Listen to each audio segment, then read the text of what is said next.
En lettres blanches sur fond noir, il n'y a pas de handicap, il n'y a que des différences. Jean-Pierre Brouillot, écrivain voyageur non-voyant. Maroc, Essaouira. J'ai perdu la vue entre 15 ans et 16 ans. Et la chose la plus impressionnante, je crois que ce qui m'a marqué le plus quand j'y réfléchis aujourd'hui, c'est de réaliser que je ne sais absolument pas quand j'ai perdu la vue. J'étais déjà dans une école pour malvoyants, donc ce qu'on appelle les personnes amblyopes. Et quand ça m'est arrivé, j'étais tellement dans le déni que je n'ai pas pu réaliser que j'étais aveugle. J'ai continué à fonctionner à partir de la mémoire et non pas à partir de la perception. Et comme je connaissais les lieux, je me mouvais dans les lieux facilement, sans trop me heurter, hormis si les choses changeaient de place. Et comme j'étais quelqu'un de très turbulent, j'ai été à ce moment-là renvoyé de cette école et je suis allé dans une autre école à Paris.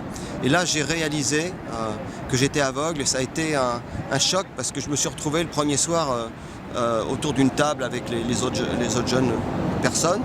Et quelqu'un m'a dit, tiens, comme tu es aveugle, je vais t'aider je vais te servir la soupe.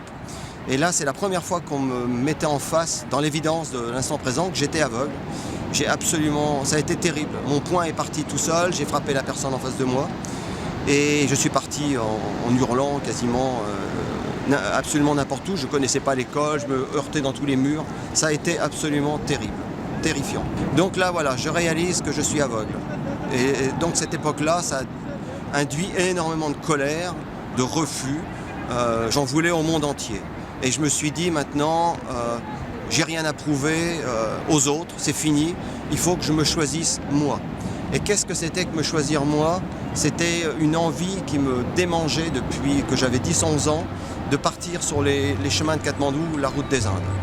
Une série de clichés jaunis par le temps défile. Deux jeunes hommes partagent une pause cigarette. Dans un regroupement babacool, un homme hirsute, guitare en bandoulière, joue de la flûte. Sur les ruines d'un site antique, deux hommes posent. Une cité médiévale orientale. Trois jeunes gens posent gaiement devant un paysage de désert rocailleux. Un homme enturbané conduit un attelage chamarrais. Et de là, j'ai commencé à trouver des désirs un peu plus personnels, parce que la route des Indes, c'était un mouvement un peu collectif. Et j'ai eu envie d'aller rencontrer des gens totalement différents.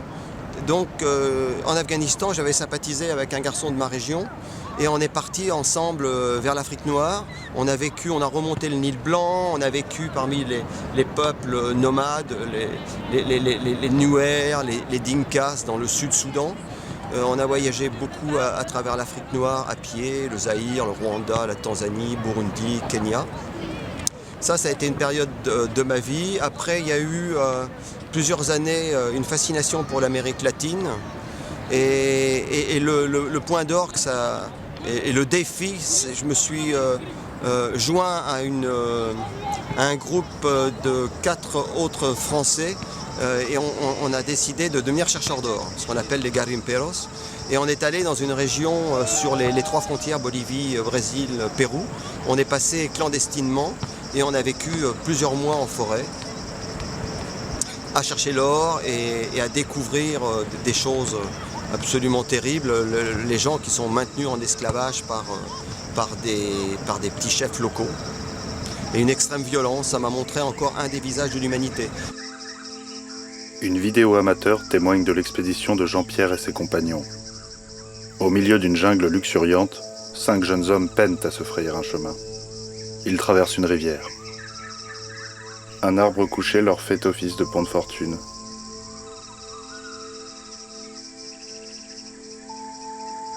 Immergés jusqu'au cou, ils avancent dans des eaux boueuses.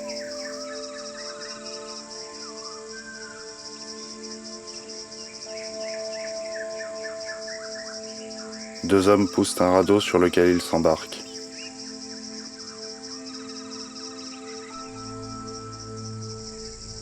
Ils tamisent le limon, creusent la rive à la recherche d'or.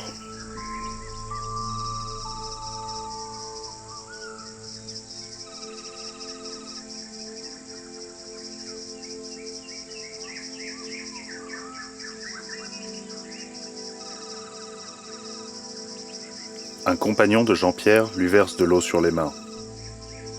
Puis Jean-Pierre pose ses yeux de verre l'un après l'autre pour les nettoyer dans de petites boîtes de conserve remplies d'eau.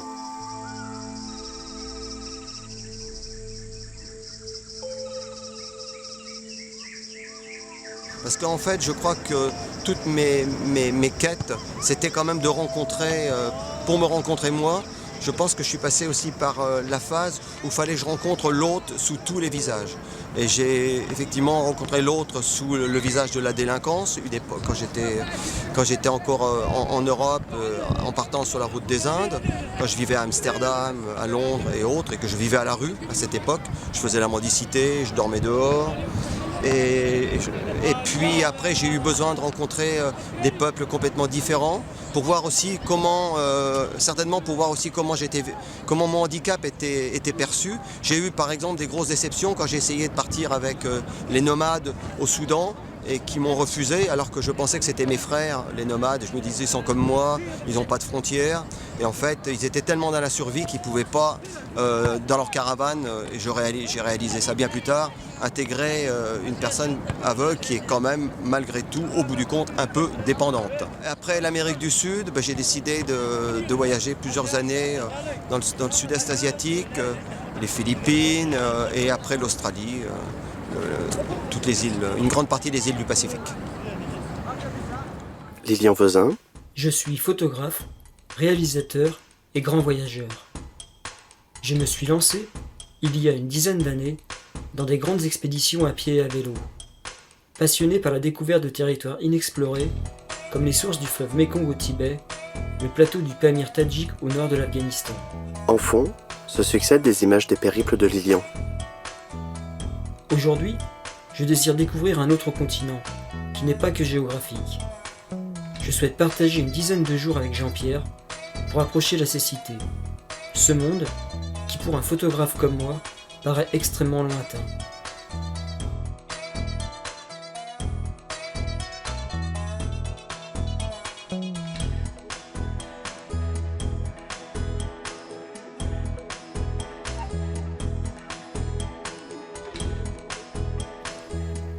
Quand Jean-Pierre m'a contacté, j'ai senti, en tant que voyageur, que c'était une opportunité de mettre des images sur la cécité en terrain inconnu. Je me pose tellement de questions sur la cécité. Par exemple, quelles sont les sensations que ressent un aveugle dans un environnement inconnu, éloigné de ses repères?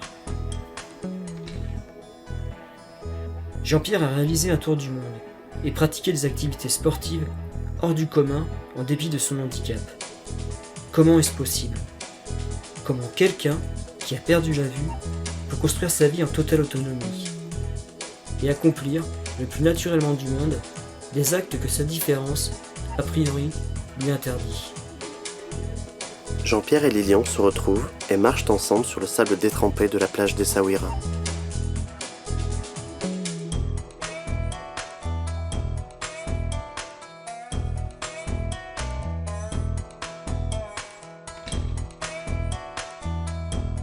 Un attroupement de mouettes s'approprie la plage déserte.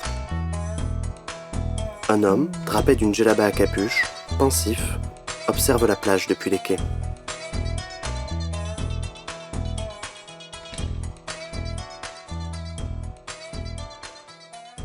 À la terrasse d'un restaurant, Moi, il y avait une question qui m'interpelle depuis le début, c'est comment tu fais pour découvrir le monde par tes sens, en fait, en premier lieu. Alors je découvre le monde par ce que j'en perçois par les autres sens, et puis je perçois aussi beaucoup le monde par les yeux des autres. Et ce que j'essaye d'écouter, c'est l'émotion que provoque. Là, quand tu me dis découvrir le monde, c'est devant des paysages, par exemple. Quelque chose qui est quand même relativement abstrait quand tu ne vois pas.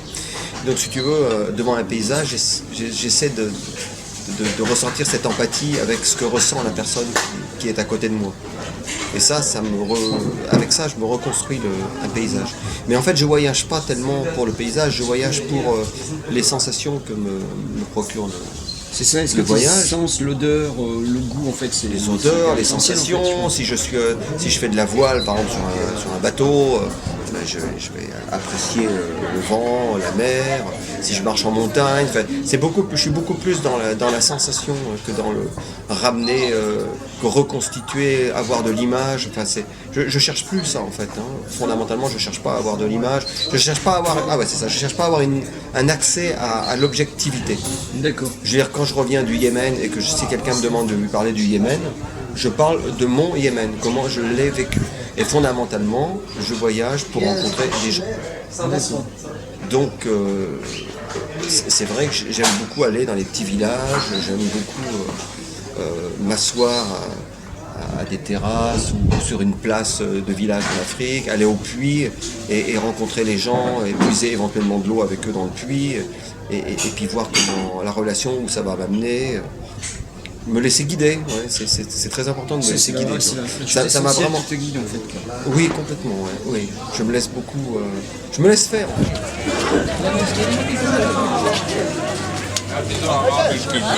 Donnez-moi ta main. Quand j'achète en France, je Prends ici les noirs. Ok, c'est. les noires, elles sont plus mûres. Hein. Ça, hein. Le goût est un peu différent. Elles sont plus mûres, tu comprends? Quand tu touches avec les doigts comme moi, je sais qu'elle est noire. Parce qu'elle est plus molle. Exactement. Tu comprends? Elle est plus mûre en fait. Ok. Bah, Merci voilà. beaucoup. Voilà. Merci beaucoup. Ah, c'est pas vous qui vendez? Non. Anna, j'ai seulement qui dit. Bah, t'es vraiment très gentil. Merci beaucoup, monsieur. Choukran. Monsieur, un petit peu. Parce que pour moi, les maîtres de mots dans la vie, c'est désir et curiosité. Attention, s'il vous plaît, il y a un petit peu Choukran, de chaud. Ah oui. Le plat, c'est chaud, hein. Oui. Voilà. Ça fume, on sent que ça crépite. Je crois que j'ai l'estomac qui est en fête, là, tu vois. Super, attention, c'est très chaud. Oui, je sais bien. Ouais. Non, ne le touche pas avec la main. Si, regarde. Regarde. Non, ne touche très touche bien. pas la tagine. Parce qu'il y a un cercle et il est chaud. Je sais bien, ouais. Mais c'est chaud. On est habitué. Et du coup, comment se sont passées toutes tes rencontres en fait dans les pays étrangers avec les personnes pas françaises en fait, enfin, je veux dire Dans d'autres civilisations. Ouais, ça, voilà. Bah, déjà, Tu rencontres à la France, il y a un rapport complètement différent dans ce que j'appelle Western countries, c'est-à-dire les pays du genre les États-Unis, l'Australie, très modernes. Il y a vraiment, je sens souvent que c'est un peu difficile avec la différence appelée habituellement handicap. Les gens sont souvent mal à l'aise, quoi, très souvent. Alors que quand je voyage au Maghreb, ou en Afrique noire, ou en Orient, les gens sont beaucoup plus... Au Maroc par exemple. Au Maroc, les gens m'attrapent très facilement par la main, me guident, me touchent, quoi, me font toucher les choses très facilement quand j'arrive quelque part. Regarde là le monsieur là, qui vient d'amener le tagine. Aussitôt, il m'explique que on ne peut pas toucher le tagine et qu'autour il y a une assiette et que je peux toucher l'assiette mais pas le tagine. C'est pas du tout évident comme ça en France, la plupart du temps. Ça m'arrive d'aller au restaurant tout seul et je sens souvent un mal à l'aise, quoi, tu vois, le serveur sait pas comment faire. C'est beaucoup plus simple pour toi en fait de voyager en Orient. C'est plus simple. En même temps, c'est vrai que en même temps, c'est vrai qu'il y a beaucoup de plaques qui manquent aux égouts. Oui, c'est ça. Il me sont arrivés toutes sortes d'anecdotes. Au niveau du contact physique, je parle, le contact relationnel, c'est beaucoup plus simple. Mais les gens ils comprennent. Déjà, les gens, ils voient très rapidement que je suis aveugle. Ce qui est absolument pas le cas dans beaucoup de pays. Oui, il m'arrive en France de parler avec des gens, ils ne réalisent pas du tout que je ne vois pas. Avec un menu. Je viens de le couper. D'accord. Si tu le coupes pas, il ne donne pas L'odeur, il te donne pas l'odeur. Coupé exprès pour toi. D'accord. Je viens de le couper. Et toi, tu fais, tu fermes les yeux, je te mets ça sous le nez. Comment? Toi, tu fermes les yeux. Ah oui? Et je te mets ça sous le nez, tu me dis ce que c'est. Oui, je sais, tout de suite. Ouais. À chaque fois que je coupe, je sens. Il n'y a pas du tout de matériel électrique en fait. Incroyable. Non. Oui, d'accord. Ah, tu veux que je tienne? Oui, monsieur, j'ai oublié le français. Il n'y a pas de problème. D'accord. C'est mon apprenti. C'est ça. Ah, Oui. Oula, je suis l'apprenti.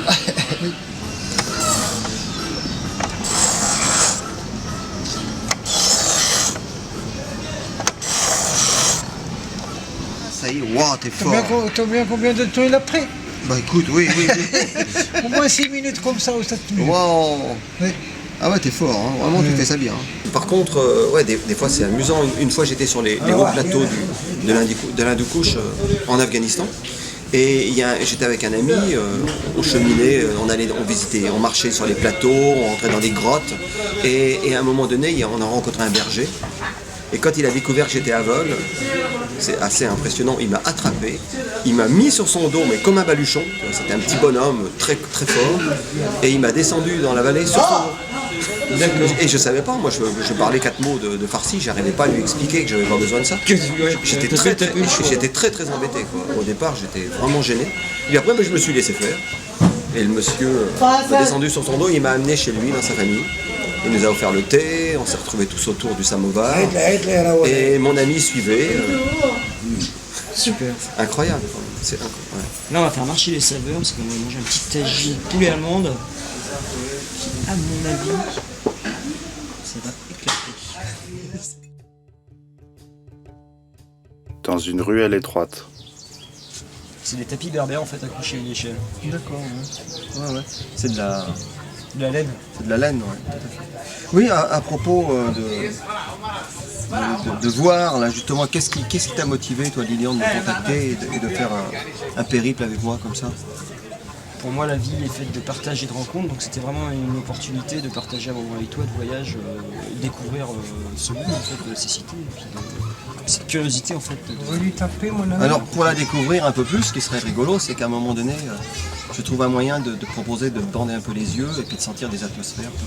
Bah oui, ça peut être super intéressant de faire ça. Déjà sur une plage, parce que là, dans un endroit comme ça, je pense que... Ah, quoique. Je risque de tomber, mais ça peut être très marrant aussi. Ah oui, moi aussi proposer que je te guide un petit peu quelque part. Enfin, qu'on se guide tous les deux. Ouais. Bon, écoute, on va essayer quelque chose comme ça. Très bien. On y va. Sur les docks, un amas de filets surplombe des barques de pêcheurs au mouillage. Lilian tend la main vers un chat assoupi sur des filets. J'ai réellement eu envie de rencontrer Jean-Pierre et de réaliser un film avec lui, suite à ces mots écrits sur son blog. Il y a 2 tendances en nous. L'une est destructrice et refuse le réel, l'autre est amoureuse de la vérité, créative et pacifiée. Je suis comme vous, et comme tous les hommes de la Terre. La tendance qui triomphe, c'est évidemment celle que je nourris le plus. Il déambule à travers le port. Bon, t'as réalisé, Lilian, que je ne voyage pas pour la prétendue objectivité des lieux et des choses, mais pour rentrer en relation. Et ça me fait penser à une phrase de mon amoureuse qui me disait on dirait, Jean-Pierre, que t'es rentré en relation comme d'autres rentrent en religion. Peint sur le flanc d'une barque, Essaouira. Jean-Pierre appose ses mains sur la coque de la barque. Oh, mais c'est de l'arabe. Qu'est-ce qu'il y a d'écrit? C'est pas compliqué pourtant. Mektoub. Mektoub. C'était écrit. Non, c'est écrit, ça veut dire. Mektoub. Ouais. C'est arrivé dans certains de tes voyages où ta différence te pesait, où tu as senti que c'était compliqué? Ah bah écoute, là je vais te répondre assez spontanément. Quand j'avais 20 ans et que j'étais dans une période de refus et donc de difficulté à négocier la différence, une époque où je me prenais que pour un aveugle, même si je le taisais.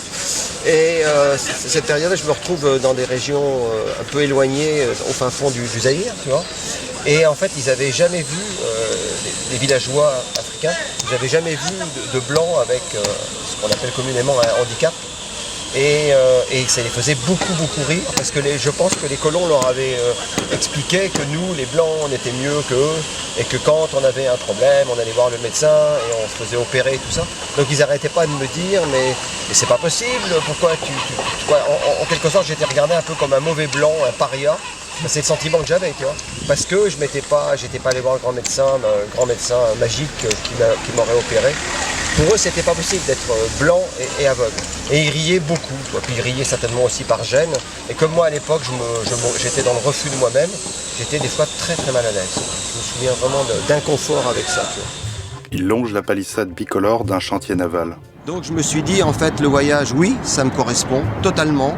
mais il faut que j'arrive à trouver à l'intérieur de moi un pays où il n'y a plus de frontières, un pays où il n'y a plus de peur, un pays où il y a plus, un pays pacifié. Et j'ai continué à voyager en quête de cela. Et l'autre a été vraiment, la relation a été un support extraordinaire. Parce que, en fait, je crois que j'ai grandi par l'autre. L'altérité, l'autre nous renvoie des choses qu'on n'a pas forcément envie d'entendre. Et j'ai réalisé que les choses que j'avais pas envie d'entendre, c'était précisément celles-là sur lesquelles je devais travailler, c'est-à-dire me détacher du regard, de ce que pensaient les autres de moi. Je devais peu à peu me détacher. Si quelqu'un me disait ou me pointait la cécité comme « Ah, mais vous n'avez pas de chance, vous êtes aveugle », il fallait à un moment donné que je lui réattribue sa parole et que je me sente plus concerné. Et je pense qu'effectivement, à un moment donné, quand j'ai touché le troisième et le quatrième stade, c'est-à-dire après le déni, le refus, la résignation, là c'était encore dans l'abattement, dans la victimité, mais que j'ai touché l'acceptation, j'ai pu trouver enfin cette quiétude et trouver le véritable sens du voyage qui est la vie, qui est le voyage de dehors, géographique, mais surtout le voyage de dedans.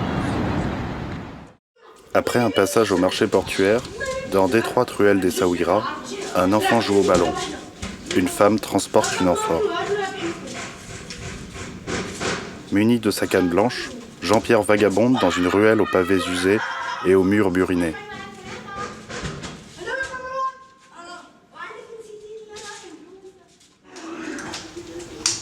Dans son dos, Lilian apparaît. Attends, tu marches trop vite toi ce matin.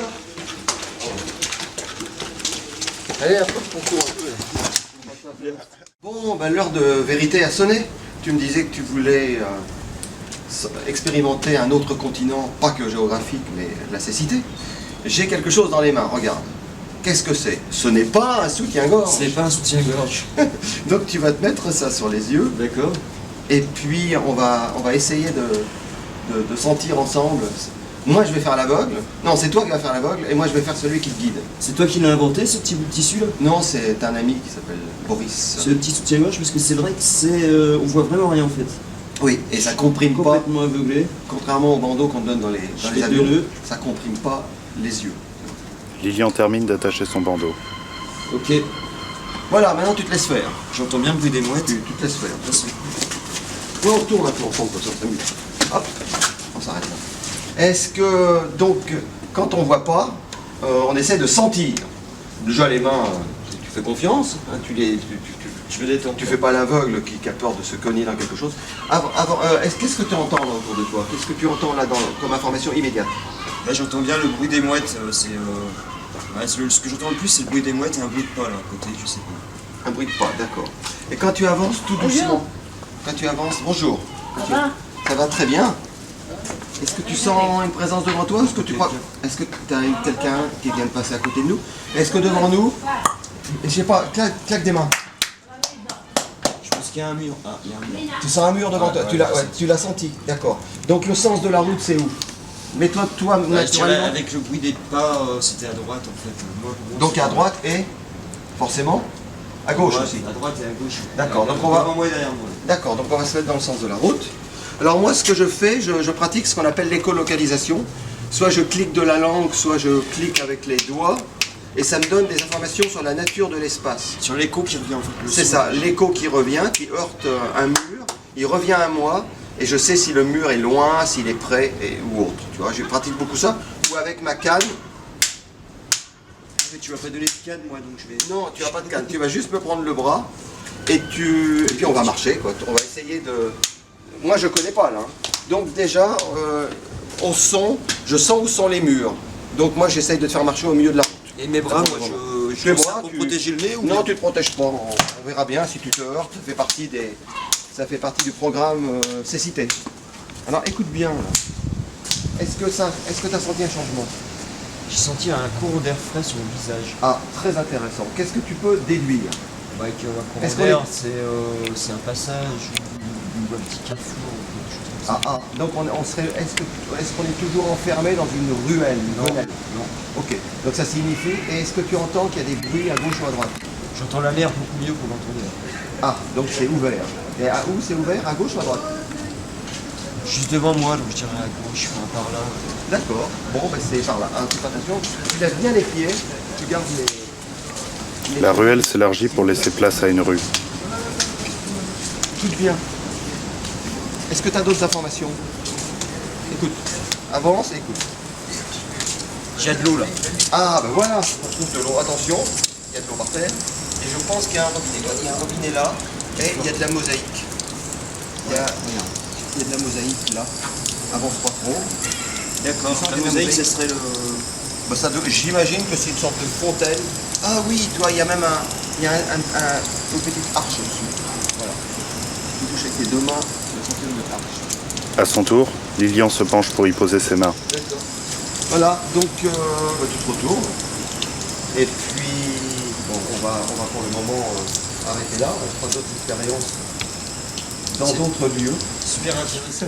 Bon, bah, écoute, je t'ai confisqué la vue. Est-ce que... Non, quelques minutes là, c'est... Je pense pas que tu puisses me redonner la vue. Ça va être difficile. Ouais. Mais écoute, on va faire comme je fais toujours depuis des années. Je vais voir maintenant le monde à travers tes yeux. D'accord. Comme tu as toujours vu le monde en fait à travers les yeux des autres. Oui, je suis Argos.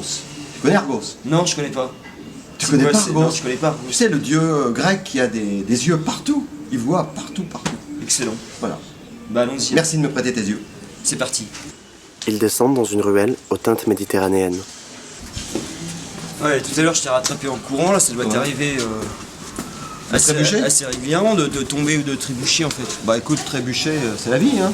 Mais si tu veux, il y a une chose qui s'est développée naturellement dans mon corps, c'est d'épouser ce qui se passe, tu vois.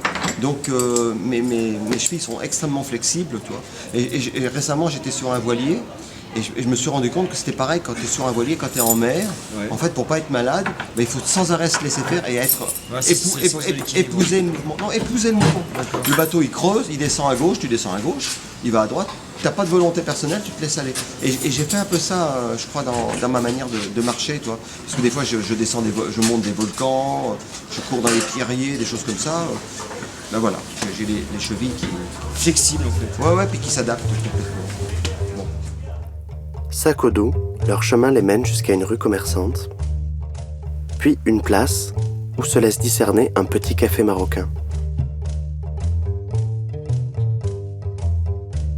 Sur des étals, un plat à tagine teinté d'arabesque, des petits bacs en bois où sont disposées des épices à côté d'une théière en fonte. Face à un étal, Jean-Pierre plonge son nez dans des herbes aromatiques avant d'en palper les feuilles.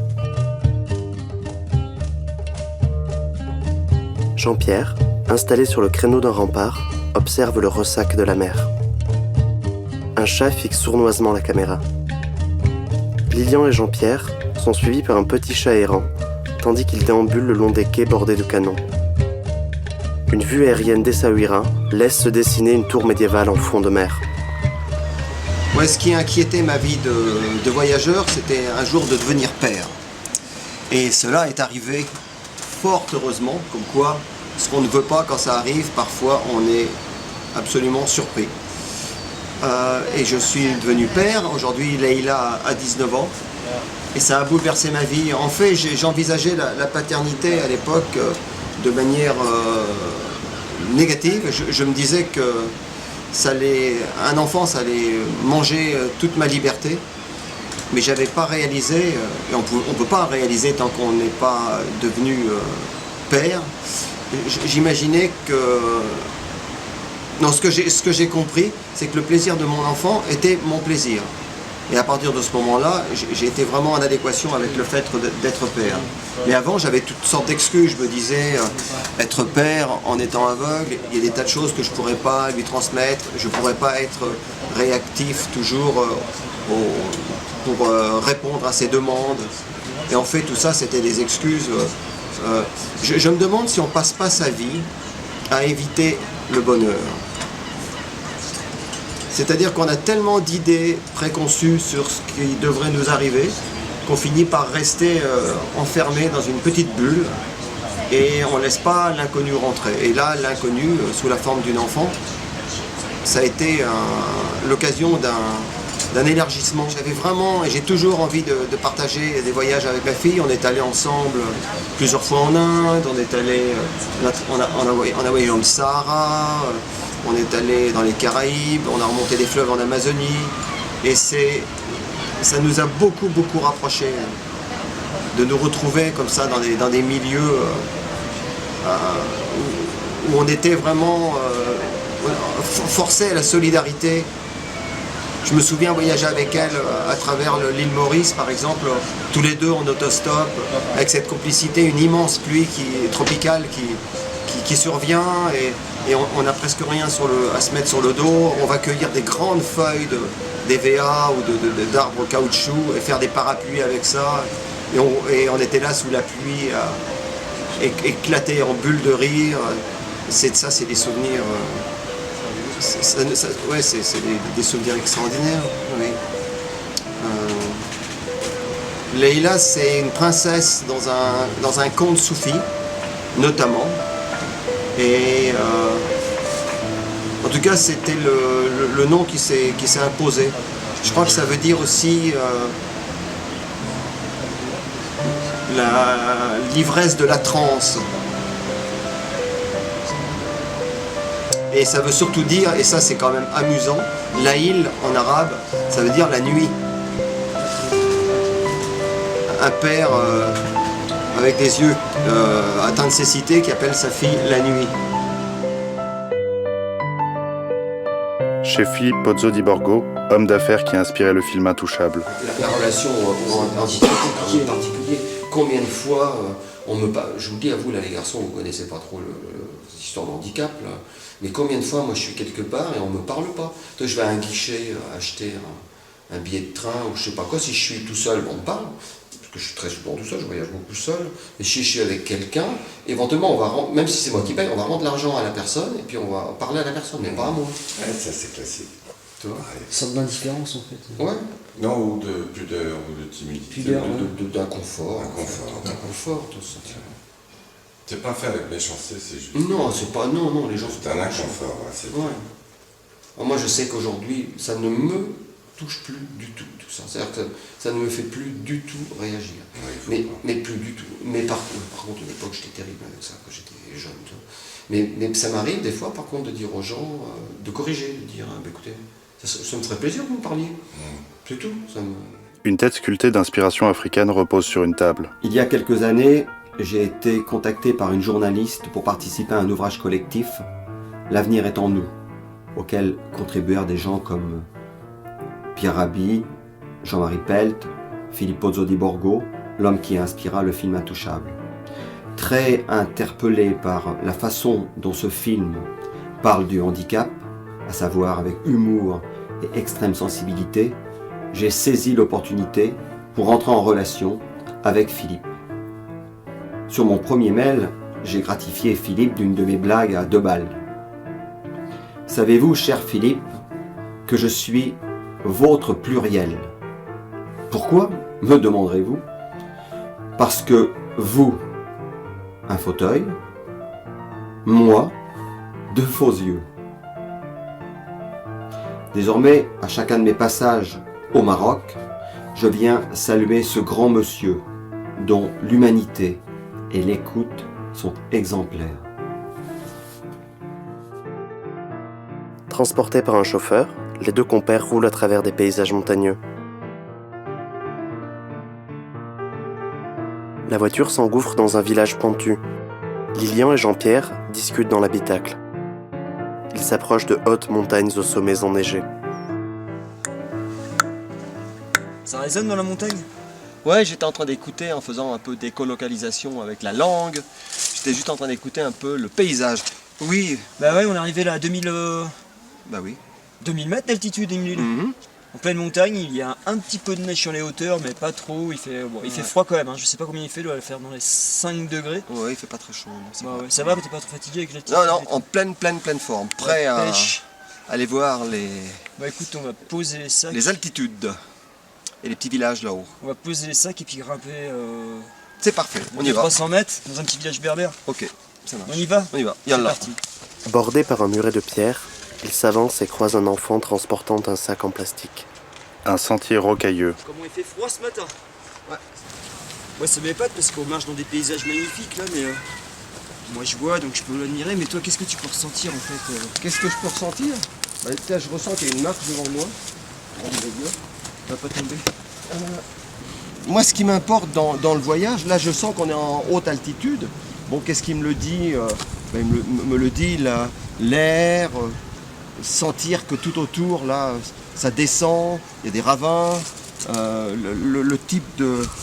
l'érosion par terre quand on marche, ça aussi, ça nourrit ma subjectivité. Parce qu'en fait, moi, ce qui me plaît fondamentalement dans le voyage, c'est de pouvoir alimenter mon ressenti pour pouvoir mettre des mots dessus et après pouvoir l'écrire. Voilà. Yallah? Yallah. Parce qu'on n'est pas arrivé encore au col.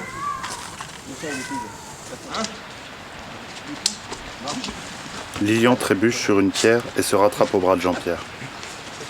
Ouais, on marche vite là. Bon là Jean-Pierre, on est juste au bord du vide, c'est pas que j'ai le vertige, mais bon je suis pas forcément très rassuré. Oui, ça se sent dans ton corps. Je sens que voilà, tu as un petit peu peur pour moi. Tu sais, le vide, ça me rappelle une anecdote. J'étais en forêt profonde en Amazonie, à 3 jours de pirogue du premier village. Et la nuit, j'étais avec mes 2 copains. On était au bord d'une falaise au-dessus du Madre de Dios, un fleuve très très tumultueux. Et on est en train de pisser tous les 3, chose qui arrive, avant de rejoindre nos tentes. Et je ne sais pas ce qui se passe, je fais un pas en avant. Et je suis parti dans la falaise et il y avait plein d'arbres, je me suis agrippé et en fait je me suis retrouvé debout, j'ai jamais rien compris ce qui s'est passé, j'ai juste entendu mes copains crier et n'empêche que si j'étais tombé là c'était fini quoi. C'était la nuit absolue et la veille on savait que dans le Médadresse il y avait plein de caïmans, on les a chassés. Voilà, donc c'était... depuis ce temps-là, je suis un tout petit peu sur mes gardes. Ouais, avance pas trop près du vide. Tout à l'heure, quand on marchait, tu sais, là avec le vide et le chemin très étroit, là, c'est vrai que je suis un peu plus attentif, un peu apeuré, je dois avouer. Bon, on va y aller doucement. Ouais, on va y aller doucement. Pour redescendre, tu le sens ou tu veux qu'on t'aide? Accroupi et canne en main, Jean-Pierre dévale une pente caillouteuse.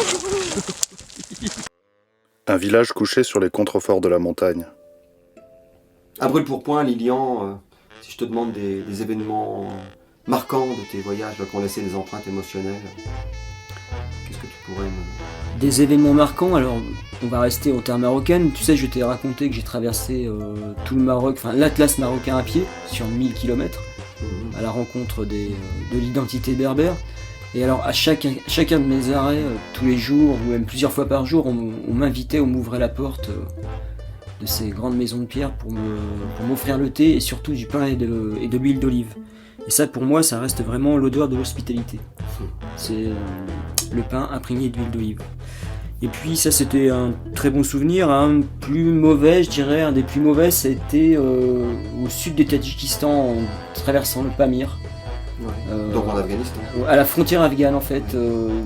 C'est une route là qui rejoint après qui rejoint l'Europe de l'Est, je dirais. En fait, les Afghans passent par ici avec des 4x4 remplis de cocaïne et d'héroïne. Et il y a un de ces 4x4 qui s'est arrêté. Il y a 4 talibans qui sont descendus de cette voiture, armés et qui on n'a jamais trop su ce qu'ils nous voulaient, mais ça nous a fait bien. On était à vélo à ce moment-là. On était à vélo, ouais, on était 2 à vélo là et voilà, je repense jamais, mais bon, sur le coup, vraiment, ça m'a fait peur. J'ai un peu tremblé les 10 minutes où ils sont restés à nous inspecter. Ouais, c'est ça. Ouais. Bon, toi aussi, j'imagine que t'en as des vertes et des pas mûres à raconter. Hein. Ouais, 2 rapides comme ça. Oui, truc terrible. C'était au Guatemala un matin. On devait prendre le bus à 4h du matin et ma copine me réveille au moment où le réveil sonne et j'arrive absolument pas à me lever et puis je lui dis écoute on verra demain, je suis trop fatigué. Et finalement on s'est réveillé vers 7h du matin, on a fait de l'autostop et qu'est-ce qu'on a découvert? Le bus dans lequel on aurait dû être était tombé dans un ravin très profond et les villageois étaient en train de remonter, là, il y avait déjà une trentaine de corps au bord de la piste. Ouais, ça c'est un souvenir. Il y en a un autre qui me vient comme ça, c'était en mer de Chine, aux Philippines. On était parti sur une petite pirogue à balancier, on a coulé à un moment donné et on s'est retrouvé juste maintenu à la surface par les balanciers. Et les vagues commençaient à nous passer un peu par-dessus la tête de temps en temps. Et c'était complètement affolant parce que le courant nous poussait, on commençait à apercevoir des ailerons de requins.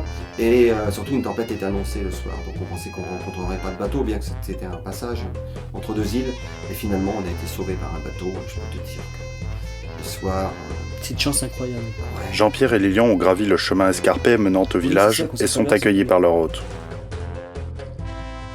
Au bord d'une route, Jean-Pierre lève le pouce. Non. Pas du tout.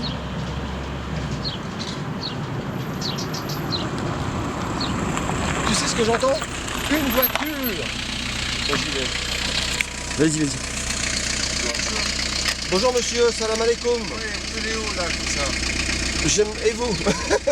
J'aimerais bien aller à Marrakech. Je rentre chez moi à Marrakech. Ah, vous rentrez chez vous? Ah, vous allez à Marrakech? Bah, ça tombe bien. Merveilleux. Ça tombe bien. Lilian, le monsieur va Marrakech. Il y a de la place devant? Ah oui, il y a de la place. Vous êtes seul dans la voiture? Non, je suis seul, allez-y. Ah, parce que quand on voyage en autostop, en fait, on rencontre un peu plus tout le monde. Alors que si on monte dans les transports en commun, parfois, il n'y a pas de rencontre, quoi, vraiment. C'est très bien. Enchanté de vous connaître, en tout cas. Je suis ravi de vous rencontrer, monsieur. C'est un plaisir, c'est un vrai plaisir. Comment vous appelez? Je m'appelle Lotfallah. Lotfallah. Vous le prononcez? Oui, Lotfallah. Lotfallah, c'est ça, c'est très bien. Merci. Jean-Pierre, je m'appelle. Jean-Pierre. Donc vous allez à Marrakech, vous me dites? Oui, je vais à Marrakech. Vous aussi, vous allez à Marrakech? Oui, je vais à Marrakech. Voilà, c'est très bien, c'est formidable. Eh bien écoutez, on fait route commune alors, c'est merveilleux. D'accord, ok, on y va à Marrakech. D'accord, allez. Ceinture ou... Oui, c'est obligatoire. Ah. Bon, attachons-nous. On y va? Les deux compagnons voyagent dans la voiture de Lotfallah.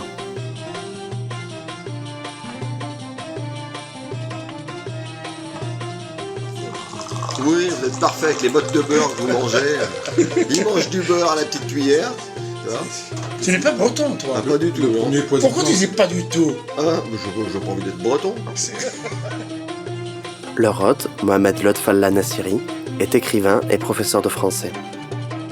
Chez lui, toutes sortes de pâtisseries orientales parsèment la table du salon. Pas trop, mais bon. Avec... Ah oui, c'est ça que t'appelles 3 gâteaux, tu vois, oui. D'accord. Bon.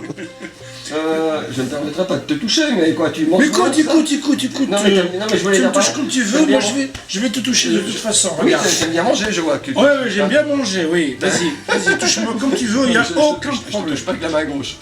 Pourquoi pas? Bon, si, voilà. Si, tu touches comme tu veux. On est aussi chez vous. Hein. Écoute, tu es chez toi maintenant. Merci.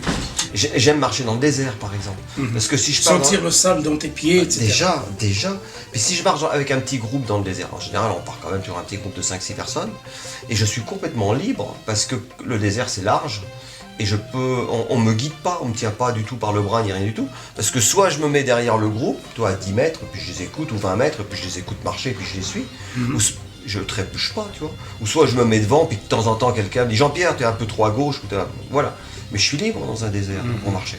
Et j'apprécie énormément d'autres choses. Dormir dans le désert, j'adore. Donc c'est des mille et une raisons pourquoi j'aime voyager, quoi. C'est pour aller sentir toutes ces différences et pouvoir ultimement les honorer.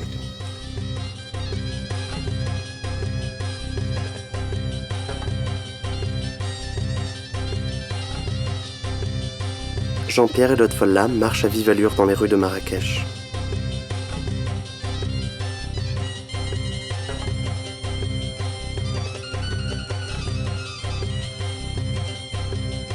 Il y a même un passage, on va traverser un passage qui sépare la mosquée de la Zaouïa. Ok. Pour permettre aux gens qui ne veulent pas faire leur prière dans la Zaouïa de pouvoir faire leur prière à la mosquée. À la mosquée. Donc là, on parle bien de la Zaouïa, de cet homme dont on dit qu'il redonne la vue aux gens.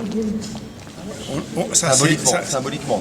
Populaire. Ce qui est connu exactement, la vérité historique, c'est quelqu'un qui s'occupe des aveugles. Qui s'occupait des aveugles. Il ne leur redonnait pas la vue. Oui, d'accord. C'est les populaires qui disent ça. C'est les populaires qui disent ça, oui. C'est quelqu'un qui s'occupe des aveugles et qui demande à toute la société de s'occuper des aveugles. C'est quelqu'un qui a eu beaucoup de sympathie. Cette fonction-là, oui. Mais c'est un grand érudit, c'est un grand alim, c'est quelqu'un qui a de grandes connaissances en théologie, mais parmi les activités de la société civile à l'époque, si tu veux, il s'occupe des aveugles. Oui, d'un point de vue social. Voilà, il s'est donné la préoccupation de s'occuper des aveugles. C'est vaste.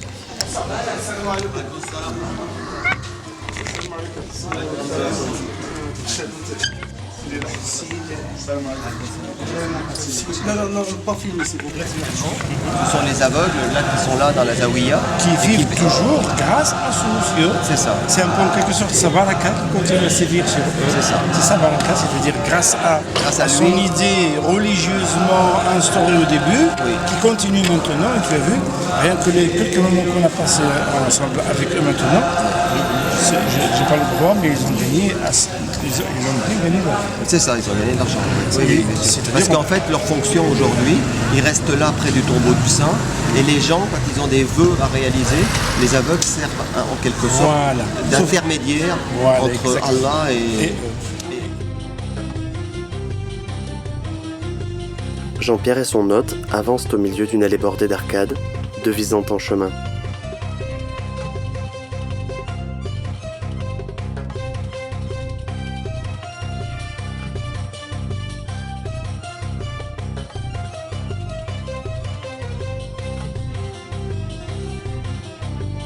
Des rosaces, peintes à la main, parsèment les murs par endroits.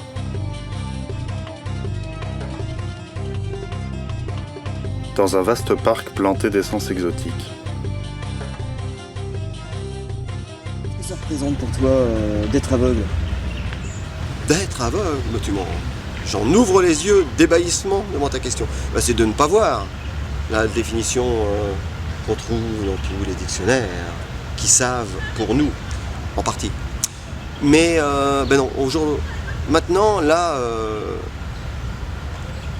la cécité, ça serait lié pour moi à l'égoïsme, à l'égocentrisme, à l'intolérance, au fait de ne pas voir que l'autre est un autre et qu'il est un homme comme moi, qu'il est juste différent et qu'il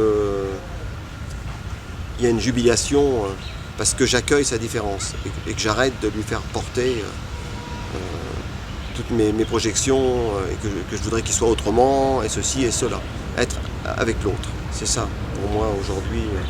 La vraie cécité, ça serait de ne pas réussir à être avec les autres tels qu'ils sont. Dis donc, à propos, j'ai une petite question à te poser. Oui. Question sérieuse. Hein. Oui. Tu sais ce que c'est qu'un égoïste? Un égoïste, je crois savoir, mais vas-y, donne-moi ta définition. C'est quelqu'un qui pense pas à moi. C'est énorme, il me tend la main en plus. Donne-moi. Jean-Pierre ouvre le clapet de sa montre. Tu fais quoi, tu regardes l'heure là? Je regardais l'heure, oui. Oui, tout à fait. Dans à peine 2 heures. L'avion! Lilian et Jean-Pierre sont assis sur 2 chaises en plastique, au milieu d'un jardin luxuriant. Oh, comment ça fait du bien la chaleur. Merci Lilian quand même. Ça c'est. Non, là ça par contre c'est fondamental. Quoi. On se regarde, moi je te vois pas. Moi je te vois. Toi tu me vois. Et qu'est-ce qu'on fait? On rit. On rit, on s'embrasse. On va s'embrasser. De toute façon, on se voit tout à l'heure à l'aéroport. Merci. Je t'emmène tout à l'heure prendre l'avion. 2 mois plus tard, le Bonneau, golfe du Morbihan, Bretagne. Jean-Pierre traverse un pont suspendu, accompagné d'une jeune femme en fauteuil motorisé. Ses cheveux détachés flottent au vent.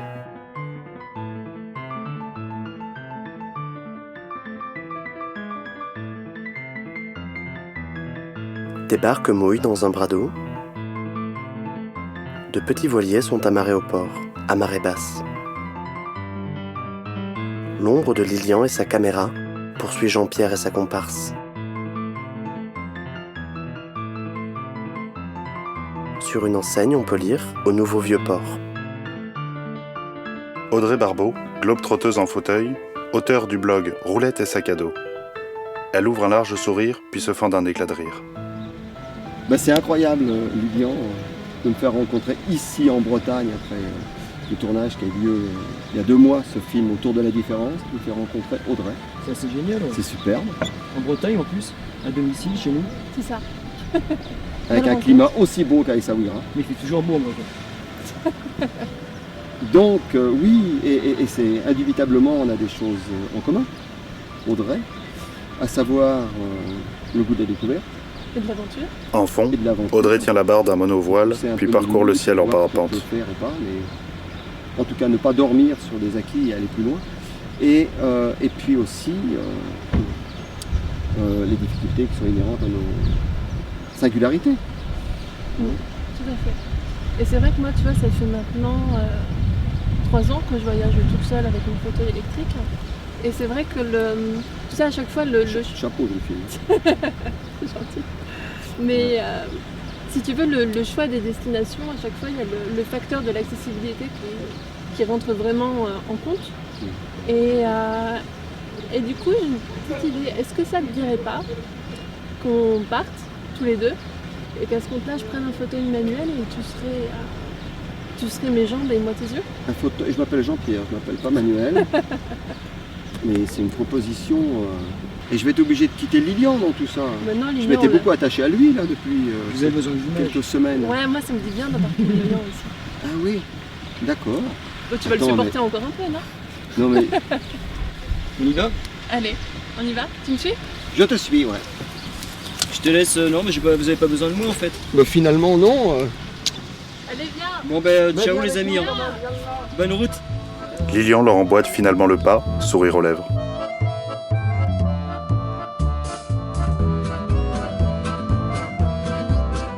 En arrière-plan du générique, Jean-Pierre et Lilian, bras dessus, bras dessous, arpentent la plage bretonne détrempée par la marée. 2 hommes, un regard. Un film écrit par Lilian Vezin, Jean-Pierre Brouillot. Un chien intrigué les approche. Réalisation, Lilian Vezin.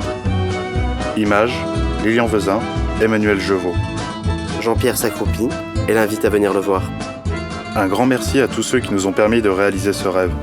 Nous pensons très fort à toute la famille de Loft Al Nassiri, Marrakech, Philippe Pozzo di Borgo et à Audrey Barbeau, Christian Omic et à tous nos coproducteurs. Réalisation audio-description, Romain Petit-Vinel, Paul Bricot. Production audio-description, Actis Studio.